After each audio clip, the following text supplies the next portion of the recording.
we live in our own balloon reality, right? And so growing out of this, I think that is the preparation that each each of us has to make to even understand this knowledge, right? Meaning one has to have a prepared mind to understand this knowledge. I think that's where we struggle when we don't understand, or we go back to our conditioned way of thinking, because the I-ness, I think, starts as a child, right, where it's a protective factor. you know. I think that's where it starts, and uh, many of us hold on to it as without even till we come to the shastra and realize. um, but everybody around us who's not studying shastra, we are just surrounded by people who hold on to this, and all the time we have to deal with these people, with people who have this ankara, or I am not saying I don't have that, just saying that, eh, you know um, so isn't there a methodology where um, one focuses on preparing the mind to understand this knowledge, or in our teaching it happens together, like you're learning shastra and you're preparing? Is that how the whole thing is designed? Yeah. So it's an important question because we have come to study Shastram, but then we are finding that, my goodness, I've been stuck and I have to find a way out. These ideas come to us, and by the way, that recognition itself is a big revelation. Correct. Oh, I've got to grow up in many areas.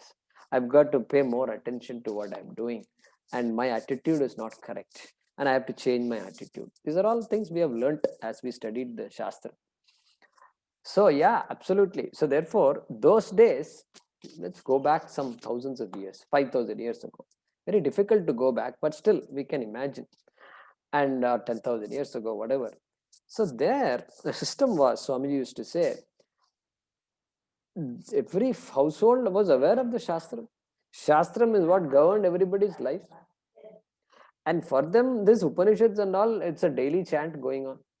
And so they don't have to attend a class to figure out this Brahma Vidya and all that. Brahma Vidya is there. And it's the goal of everybody's life. Everybody should become a sannyasi. Look at that, those days, right? And sannyasi is the norm. So if you imagine that those kind of days, then what people automatically say, no, I'm ready for the Shastra. And then they pursue. That's why the Upanishads don't talk much about any of this. Even Krishna doesn't talk much about it. We are elaborating so much, correct? Krishna is going to finish off in 18 chapters, it's all over. Okay. But for us, every word we have to understand properly, etc. What is the background? We are going through that process. And and many of us are coming from backgrounds with no Shastra background. I had no Shastra background, really speaking. No, I mean, I was religious and all, but I never heard anything like this. The word Upanishad, I don't know what it is, Vedas, nothing. Nothing was known. So somehow picked up, and then we said, my goodness, this is too much. I have to hold on to it. So we hold on to it. And that's it. The next point you said now applies. What is it? You hold on to the Shastram, and then it helps you. It helps you. Somehow it helps you by the fact that we recognize there's so much to be done, that our attitude has to change towards life, and I need to pay more attention to these things. I am reacting in all my relationships. Now I am going to watch the reactions. That's a huge step. To watch one's reaction is a huge step. At least after the reaction, I can say, oh my God, I reacted. The next step, I think I must apologize. Okay, that's not easy. To apologize is not easy. So all these things happen because of the exposure to the Shastra. And that is how it works. It works together only. That is why if you go to some of our courses, Arshavadya, Gurukulam and other places, It's a 3-year course, 3.5-year course. Swamiji set up. There's nothing sacrosanct about 3.5. It can be 2.5. It can be 2. It can be whatever. But to cover certain things, he found it took so many years. Now, I go there and then I find next to me somebody sitting. He's already attended one course. One whole 3.5 years he spent in Nagpur, and he's sitting next to me. Why? Why should he do that? Because he says, you know what? I need to hear this once again. I need to hear it. I need to keep on hearing. And the person sits. Like this, there are many people. And so after finishing the course, some of them will be thinking, Swamiji, when is the next course? Yeah, some people are like that. So, doesn't mean you have to go attend a course. But then point is, this Shastram is like that. You keep listening to it. Shashanat trayate. By listening to it, it protects you. Therefore, anxiety can be there while we study it. Because suddenly we become aware of ourselves. Highly aware, very sensitive. We are now become very sensitive to everything we do, everything others do. And so all that is there. Anxiety can be there. So we offer all that anxiety to Parameshwara. We just offer it to him. Hey, I'm just a simple person. I want to lead a normal life, but I have all these things that are happening within me, outside me. So help me. I need help. Take me through, and it will take you through. It will take you through. Okay, I hope that helps, Swapna. Jayakumar ji. Yeah. I think this is the right time to share this. We are having a Nagarvalam chanting Tirupavai and Tiruvampavai. And I was just a little worried whether it will get over before the Bhagavad Gita class. But about 30 people are coming, mostly children. And 5 to 6, we go one round, singing 5 Tirupavais and 5 Tiruvampavais. And most of them are Malayalis, and they are so interested to learn the meanings of Tirupavai and Tiruvampavai songs. So I prepare each day one Tirupavai and one Tiruvampavai, and just to give them a briefing, and then we just sing Nagarvalam. And then 6:15 we are back. So I'm back to the class. I think it is because of the study of Bhagavad Gita. I think I'm able to take this, prepare, and then lead the bhajan through the states of Amrita. Very good, very good, very good. Yeah, those of you who want to join that course, please do that. Is it for children only, or is it adults also? Children and adults. We take a walk singing 5 Tirupavais and 5 Tiruvampavais. Oh, I see. Like Nagara Sankirtanam. Yeah, Nagara Sankirtanam. One full round. Okay, very beautiful. And surprisingly, most of them are youngsters. And I am the oldest one. Good. I think they all need a role model, and you are the role model. Yeah. So it's good. Very nice. Very happy to hear that. So thank you, Jayakumar. It's all because of the power of Gita and your pravachanam that I am able to do this. And I get up so early, and then we just finish the thing and then come back to the class also. So I see the power of Gita. Yeah. Sarvam Krishna Arpanamastu. Yeah. Any other questions? Jayakumar ji, I have one question. Narayan. Here. Yeah, there you are. Okay, there it is. So my question was, taking off on what Swapna ji said. Ahankara, if you look at it, is your power of discrimination, that I am different from the other. That's at a very basic level, you can say that is where the power of discrimination, saying I am not the same as you, but I am different, so I am Ahankara. That is Ahankara. And that is prevalent throughout from birth till death. The hand is different from the leg, the eye is different from the nose, I am different from that. Then when you come into this study, you are saying that Ahankara has to get dissolved. So that contradictions is what is a bit puzzling.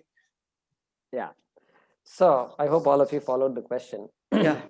So Ahankara is needed. So Swapna said it is meant for the protection of the child, right? So yeah, without Ahankara, there is no identity. Ahankara is the identity. So I am so much. When somebody calls my name, you have to respond. That is Ahankara. Calls the name, you have to respond. And you can't say ahankara is dissolved. And so you simply sit and people call you and you're not responding. That's not acceptable. So ahankara, now come to this point, crux of this. Ahankara should be dissolved. I did not say. Okay, don't quote me. Okay, I did not say ahankara should be dissolved. Go back and look at my talks. You will never hear me saying ahankara should be dissolved. What did I say? Ahankara is Atma. Atma is not ahankara. Wave is water. Water is not wave. Okay. And you cannot dissolve ahankara. Why you can't dissolve? And you need not dissolve ahankara also. The sun is revolving around the earth. That's your perception. Okay. That's your perception. You ask a child, the child will say, yeah, the sun, look, morning I saw their mom, today in the afternoon it is here. Yeah, the sun will move like this. From the east, it moves to the west. You give this. And it moves. And this is the perception. Now what? You now understand, having gone to 6th and 7th grade, the person understands the sun doesn't move at all, period. And with reference to earth and sun, earth alone revolves. Now tell me, having gained that knowledge, nothing changes. The perception continues to remain. Perception remains. You can't say, hey, I went to school, I thought the sun was stationary. Why is the sun moving? Nobody has asked that question. Why? Because the person knows very well. Recognition of a fact need not change the perception. Recognition of a fact need not change the perception. Need not. You're already empowered. You know the reality. Sun is the center of this solar system, unmoving. That fact is understood. The perception doesn't bother you anymore. You can respond. You can enjoy the perception. Sunrise, 6:23 a.m. Good. That's nothing wrong with that. You accept it. Yes, sunrise 6:30 a.m. I must get up before the sun rises. Yes, very good habit. Then I must do these things in this next 1 hour. Very good habit. And then I do Surya Namaskar. Perfect. Everything works based on a sunrise, okay? And then a sunset, which is all mithya, really speaking. Not only mithya, really speaking, there is no sunrise. But in my perception, there is sunrise. No problem. Like that, wise person, that person has ahankara or not? That question will come. Well, what kind of ahankara that person has? The person has an identity with the body and the mind and the senses. The person does have an identity with whatever he or she has done in the past. Who am I? Where was I born? This, that, everything was there. But I am the body. That idea is not there anymore. Okay? Ahankara is needed. For transactions, ahankara is needed. Swamiji, if you call, the person has to respond. Means ahankara is very much there. Suppose 5 Swamijis are sitting. And then you call Swamiji. Swami Sadatmanandaji. Then Sadatmanandaji respond. Because there is a call for the Swamiji. And so ahankara is there. So there we say it is a healthy, enlightened ahankara. Enlightened ahankara. That is why some of the people, they give a wrong message. Ahankara must be dissolved. Ahankar ko nash karna chahiye. Hey, nash vagera, you don't have to do. Who are you to dissolve ahankara? Tell me. Hey, a fact is being stated. And a fact has to be understood. That's all there is about it. This nash karna chahiye and all these words, we don't accept all. Nothing needs to be destroyed. And like desire has to be uprooted. Uproot desire. They use all these words. It looks, if you don't know, a person who doesn't know will take everything seriously. And he'll be thinking about, I need to uproot my desire. I need to uproot my desire. And it takes off in a wrong track. And a person may be genuine. Person is very genuine, very interested, very committed. But wrong track. So therefore, this dissolution of ahankara, even though Shastram does talk here and there, they may say, they will use the word dissolution of ahankara. How will you interpret it? Even to listen to that, I must have ahankara. And dissolve means what? Who is the dissolver then? Somebody dissolved, I dissolved my ahankara. Then what? I am the dissolver of Ahankara. A new Ahankara has come. Do you know who I am? Jayakumar ji, the dissolver of Ahankara. A big Ahankara is there again. The same thing comes back. It's uncanny. Nobody can touch Ahankara. Okay. So I hope this helps you somewhat, huh? Narayanan ji. So I basically understand dissolution to be lighting the lamp. Getting that knowledge, or the knowledge, or recognizing that knowledge, saying that it's required for survival, but nothing is different actually. Correct. That's an amazing, that's it. That's what we need. That's why the Vedanta, we say, Vedanta doesn't create any magical, levitation and, this and that. We don't promise all that. Swamiji, in fact, every chance he gets, he will say, if you want levitation, you are in the wrong class. You go to some other place, they will teach you how to levitate. You want an aura around your head, I can tell you how to grow a shika around your head, but you want an aura around your head, this is not the class to be. So all these funny ideas we need to let go. Vedanta is removing all funny ideas. That is Vedanta. It is normal. Vedanta makes a human being very normal and alive to realities, which frees the person, of course, frees the person. So excellent. Good question. This again reiterates your previous statement saying knowledge is not created. It's only revealed. Correct. Knowledge is not created.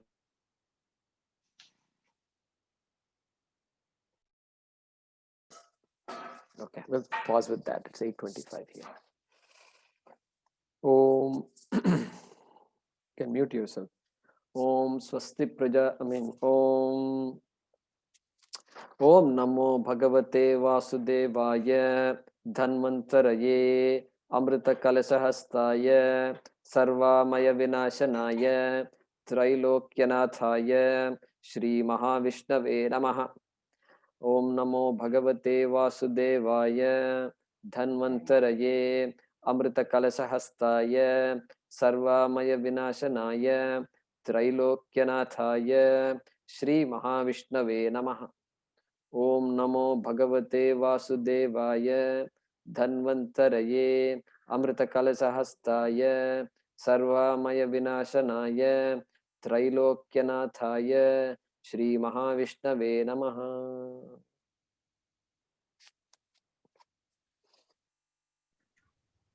ಧನ್ಯವಾದ Jayakumar ji.